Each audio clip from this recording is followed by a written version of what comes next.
What is the role of governments in enabling high-integrity voluntary carbon markets which help deliver on the Paris Agreement goals? We managed to introduce market instruments in that law.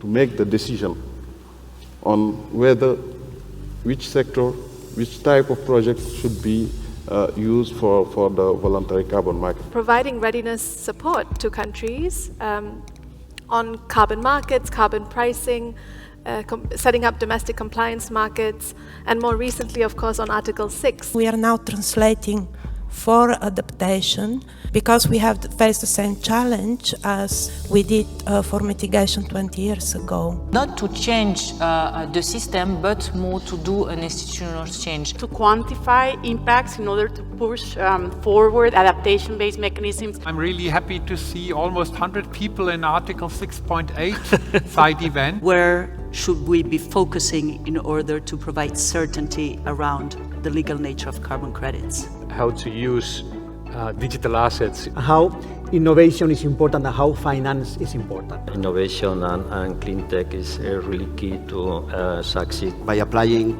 new technologies to monitor the carbon capture. The type of the infrastructure that we have been developing because of the demand of our clients. Food and agrotech. Financial, social and environmental. How do we pay them to keep the coal in the ground? Ensuring electricity supply. If there is already an existing accounting methodology. We're helping to fund actual projects. Working in a standard in the carbon market is constant evolution. How stakeholders in developing countries navigate the political economy of carbon pricing. The impetus to try and build a coalition to expand explicit carbon pricing globally. Climate change is a key agenda that we are working on. Countries need to be ready, need to equip themselves and to develop the right infrastructure. Allowing people to develop projects and mitigation activities. In fact, I think there's just more opportunities for learning. What should multilaterals and governments be doing to leverage in private sector investment in climate finance? Pushing the limits when it comes to extending credit to SMEs through banks. What kind of de-risking instrument then do you need to put together to be able to expand your participation in SME? You actually cannot separate,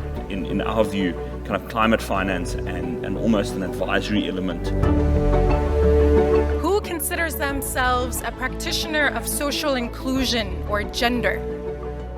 Okay. You cannot have a just transition which is not fair or inclusive. The importance of those investments to deliver climate outcomes and promote gender equality and women's empowerment. In order to raise awareness and advocacy and funding for both community-based organizations, women-led businesses, investment vehicles. We provided our capital on the basis that these cook stoves will then generate carbon credits. To give grants to women-led organizations that are working in the coal transition to give them a voice. Techniques that are not intensive in capital, but are very intensive in knowledge.